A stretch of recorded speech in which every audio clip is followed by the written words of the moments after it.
Republican New York gubernatorial nominee Zeldin spoke at an upstate rally Thursday promoting the slate of New York GOP candidates. A current congressman, Zeldin tore into his challenger, incumbent Democratic Governor Kathy Hochul, accusing her of supporting policies that have caused an uptick in crime. Zeldin has made crime and quality of life key to his campaign, while Hochul has attacked him on his ties to former President Trump and pro-life beliefs. Polling has consistently rated Hochul the favorite, but the race is uncomfortably close for a reliably blue state. Should Zeldin win, he'd be the first Republican to win the governor's mansion since Governor George Pataki's second re-election in 2002. Zeldin has proven a difficult match for Hochul. Should he prevail, his victory would send shockwaves through national politics. And the Capital Region's ready to fire Kathy Hochul, I think. Listen, these opportunities, they don't come around that often, and we're just 5 days away from being able to take back our state, to feel like we're back in control of our government again, to have a governor who doesn't look at all of you as his or her apostles. This is an opportunity for you to have a governor who doesn't refer to themselves as the mother or father of New York's 62 counties. This is an opportunity for you to have a governor who understands that public service is about serving the public, not being served by the public. An opportunity to have a governor who understands that the only time that you are ever engaging in a transaction of freedom with the government is government giving you freedoms back and not the other way around. 5 days. 5 days. You know, this pollster called Trafalgar, you ever heard of it? Trafalgar says that we're now up by about a point. But what is so important here in the home stretch is for all of us to do everything in our power. Take absolutely nothing for granted. Campaign like we're behind no matter what. Tell everyone we know, family and friends and neighbors and strangers, social media and emails and texts and WhatsApp and whatever it is, that we are communicating with everyone we know, because we need everyone out. I don't even know how many thousands of people here. What do you think? 3? Now, I'll tell you, as far as there was a rally that went on at the same time that we're here. I don't know if you heard about it, but we're all out here in this beautiful New York night. And while we're here, Kathy Hochul's rallying with Hillary Clinton and Kamala Harris. And her entire crowd would probably fit like over here. There is no doubt which campaign has the momentum and the energy, the enthusiasm to bring this home and to save our state. No doubt. But we have to close strong. We have to close strong. You know, when I got into this race, people say, well, look at how many more Democrats than Republicans there are in New York. There's no way. Now, there's a couple problems with that. One is there's also millions of other people who are actually not Republicans or Democrats. And right now, they're coming heavily our way, okay? And here's the other thing about these campaigns. We get asked these questions of the candidates. So tell me, what are the top issues? Now, here's the interesting thing. So we get asked that question, and what I do is I say what you tell me are the top issues. That's how this works. The people are in charge. So I say that the reason why New York leads the entire country in outmigration is because of attacks on wallets, on safety, on freedom, and the quality of our kids' education. And that's why New Yorkers are hitting their breaking point and fleeing. They're looking at other states like Florida and Texas and the Carolinas and Tennessee and elsewhere, and they feel like their money will go further, they will feel safer, and they will live life freer. That is why I believe New York leads the entire country in outmigration. So when you ask me, media, what are the top issues of the campaign, my answer is whatever the people tell me are the top issues, okay? Because you all are in charge. This is your government. Now, when Kathy Hochul gets asked the question, she doesn't talk about that. She wants to talk about other things. But here's the problem with talking about other things is that you start alienating the people. Because the people want courage and leadership, and they want you to be bold. Kathy Hochul says that we don't have any solutions on how to combat crime. Well, let me share a few. We had a debate last week, and a question after question after... Any of you catch the debate last week? That's good. I wanted to have a bunch of debates. I wanted to have debates all across the entire state. I said we should have at least one debate in the capital region.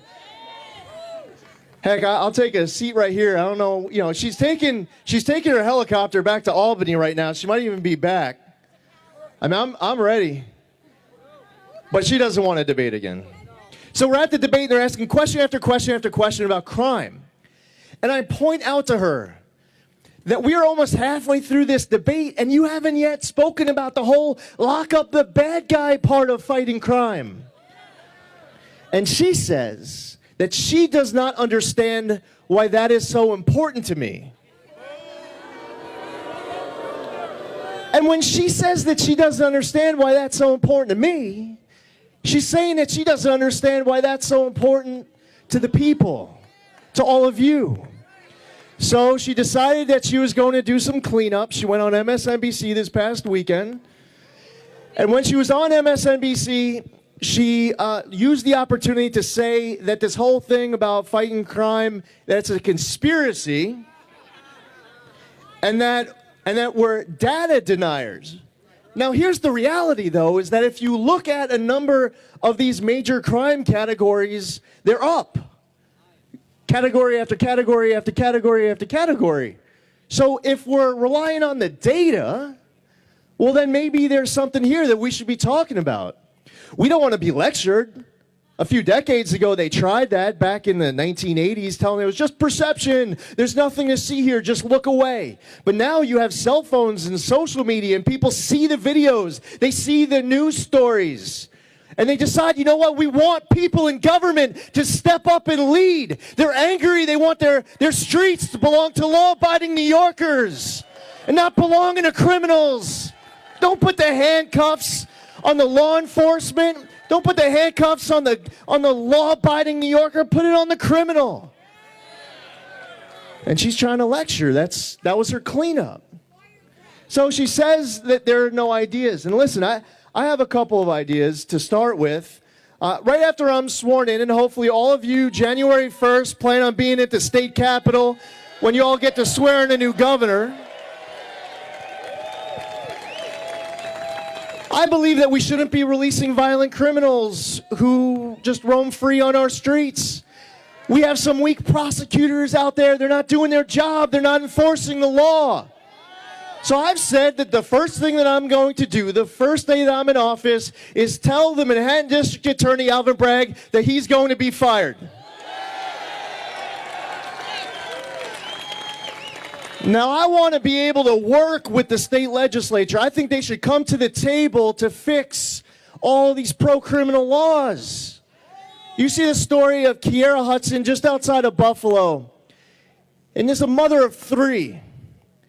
And a few weeks back, her husband, charged with a slew of domestic violence offenses, gets released on Tuesday. No bail. Kara was begging, you can't release him. He is going to murder me. The next day, in front of her 3 kids, Kiara was wearing a bulletproof vest, and Adam killed her. We saw the story of a dad who came up to Marist. He's getting a cup of coffee, checking out of a hotel for Parents' Weekend. It's supposed to be a special weekend. And he ends up getting killed. I even had a gang drive-by shooting on my front yard a few weekends ago. And if I'm as a 4-term member of Congress running for governor, can have this happen on my front yard. It can happen to anybody. We want action. Y'all are angry. So if the state legislature is not going to come to the table, we are going to bring them to the table. On day 1, we are going to declare a crime emergency here in the state of New York. We are going to suspend cashless bail and raise the age and the HALT Act and less is more and the discovery law changes. When you go to sleep January 1st, these laws will be suspended. Now I'm talking suspension, not repeal. If we want to repeal these laws, we need the state legislature to come to the table. We're going to bring them to the table. That's the only way to get them there, apparently. One of the ways that you can help is getting a lot of great candidates elected to the state senate and the state assembly running in our local area. We have to break the supermajority. The capital region has so much opportunity to be able to get that done. Please support. This is one team, one ticket, top down, bottom up. We're all running together and we're talking about the same things to be able to save our state. So they say we have no ideas. We're talking about holding weak prosecutors accountable for their refusal to enforce the law. We're talking about the need to be able to repeal cashless bail and give judges discretion to weigh dangerousness. We should amend, raise the age. We have to repeal the HALT Act. The discovery law changes were really bad. Those have to be brought back too. Less is more, bad news. Someone in a Hudson Beach subway station, Howard Beach subway station, was just attacked by somebody who had once killed his own grandparent. Violates his parole this past August. And what was reported was that the parole officer wasn't able to keep him detained because of less is more. When Kathy Hochul signed less is more, she released 191 people from Rikers Island. And a whole bunch of them immediately went out and committed additional offenses. How about we overhaul the parole board? They've been releasing too many cop killers, don't you think? We should change it from a majority vote to a unanimous vote. We should care about victims' rights. Victims should be able to provide their testimony and have that considered. They should be noticed when there's a hearing that is taking place, and they should have the power to participate in an appeal. We should protect qualified immunity of law enforcement. Okay? They should be able to do their job that they're well trained to do without fear that they're just going to get sued by everyone who's getting upset with them throughout the entire day. I believe that whenever you're closing down one of these prisons, as we've seen, they should be making a decision. What are you going to do with it? With all the abandoned and unused property? I also think that there are some emotionally disturbed people on our streets, and they're confrontational. And they can't be on the streets. They're causing bad harm to other folks. And Kathy Hochul says that she thinks that they should come off the streets too, and her plan provides 50 beds. I assure you that that is missing at least 1 zero, probably 2. And it's important for them. So on our website, we actually put our Secure Our Streets plan. Kathy Hochul likes to say, they don't have a plan.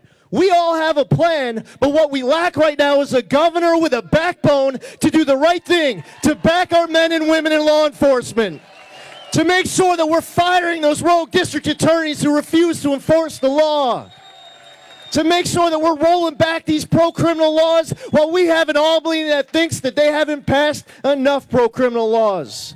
We have to make life in New York more affordable. One of the ways that we could do that is reversing the state's ban on the safe extraction of natural gas.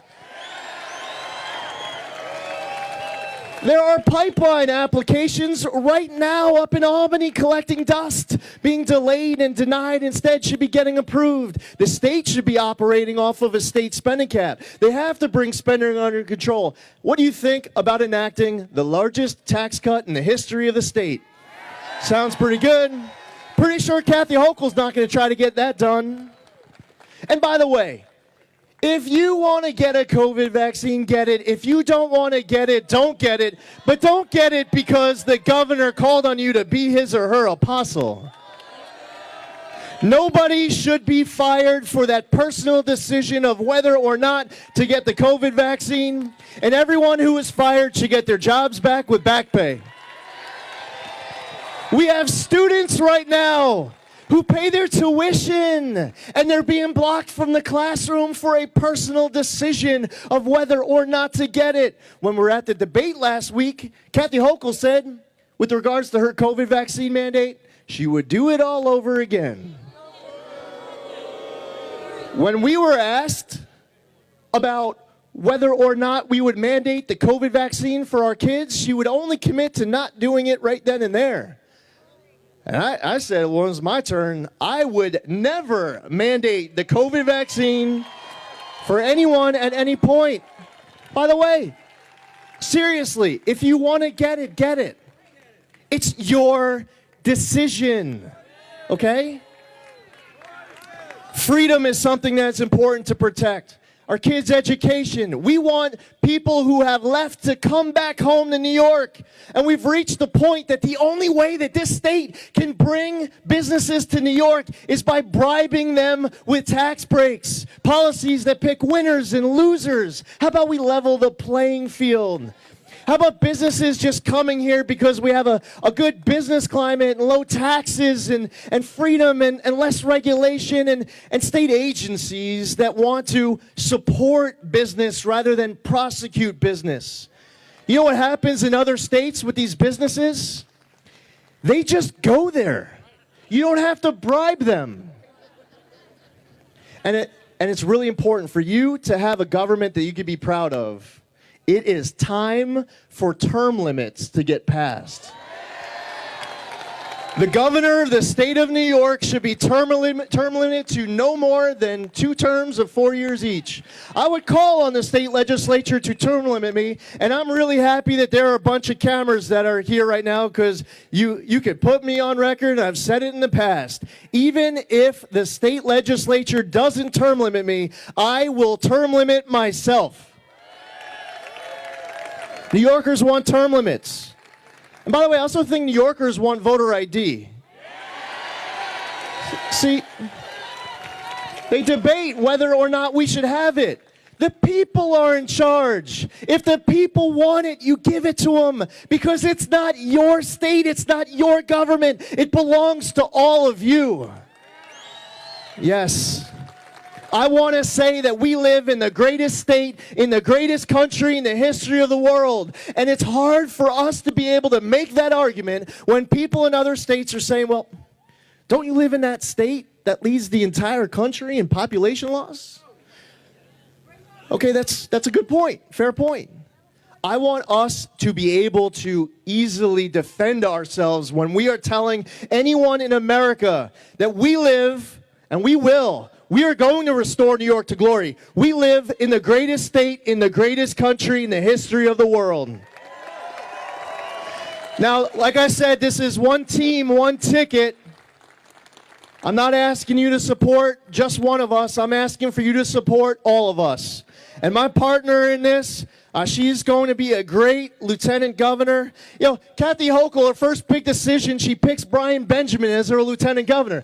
The champion of the defund the police movement, the architect of cashless bail, a guy who is spending his time running from the law. And I went out and found someone who spends all of her time enforcing it. Allison, come up here. Our next lieutenant governor, Allison Esposito. Now I have a trivia question for all of you. Let me see what the Capital Region thinks about this. We have a choice. Okay, so here's an option. Are you all ready to turn Senate Majority Leader Chuck Schumer into Senate Minority Leader Chuck Schumer? No. I said I was going to give you some options. You don't have to pick the first option. Are you all ready to turn Senate Majority Leader Chuck Schumer into former Senator Chuck Schumer and elect Joe Pinion as our next U.S. Senator? Joe Pinion.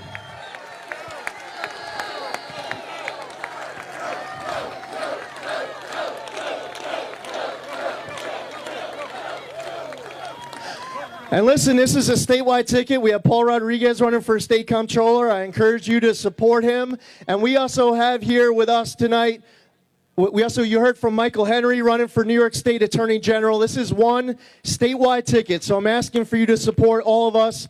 And you heard from her just before you heard from me. And I'm confident that she is going to be serving in the majority in January. And what I can't wait to see, by the way, is that she's also going to be next to Congresswoman Liz Joy. Okay.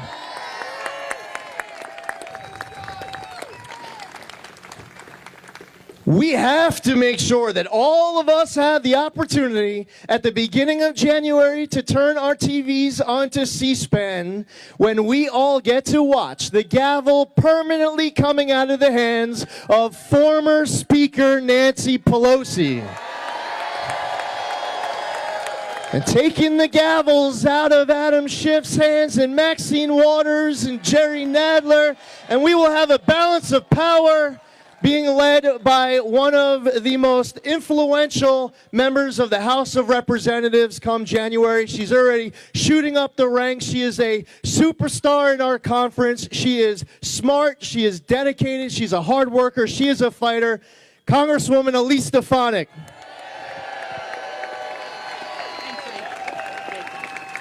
Like I said, though, we can't send her by herself. No. We need to send her with a new wing woman from the capital region. And come Tuesday night, I hope we all get to call her Congresswoman-elect Liz Joy.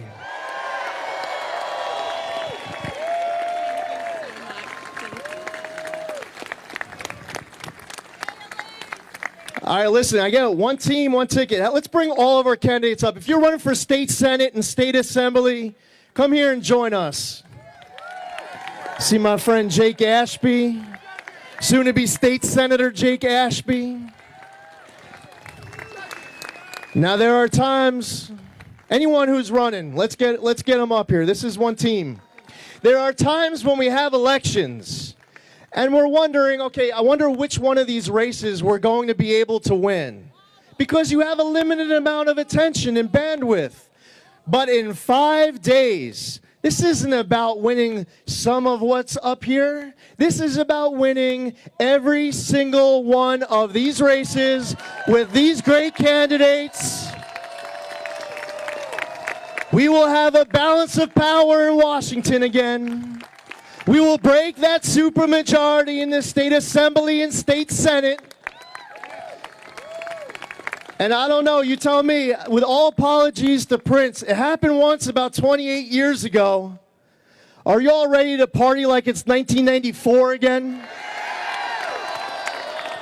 Our state was at a crossroads and they picked George Pataki, and thank God that they did. And we're going to have one of those elections that they're going to be telling stories decades from now. You'll be able to tell people you were there at that rally 5 days out. You tell them, listen, there was like 64,000 people there that day. Actually, truthfully, there were a few thousand. That's pretty amazing how many of you came out here. And we're very grateful for it because we have no shot. We do this for you. We can't win without you. And we want to say thank you to all of you for showing up here tonight, for all of your support. We ask you to volunteer. Volunteer these last 5 days. Be a poll worker. Help get the word out. Get on social media. We need your help. And what we are able to guarantee you is this. We guarantee you that we are going to win this race for governor as long as every single one of you do absolutely everything in your power, taking nothing for granted. And then what will happen is that the capital region will have successfully fired Kathy Hochul, end one-party rule. We will save our state. For the first time in decades, we will have elected a Republican governor again here in the state of New York. We will reverse the attacks on your wallet, your safety, your freedom, and the quality of your kids' education. This is a country you love. This is a state that is yours. Now let's go out and fight for it. Losing is not an option. Thank you for coming out. On to victory. 5 days to go. Let's get this done.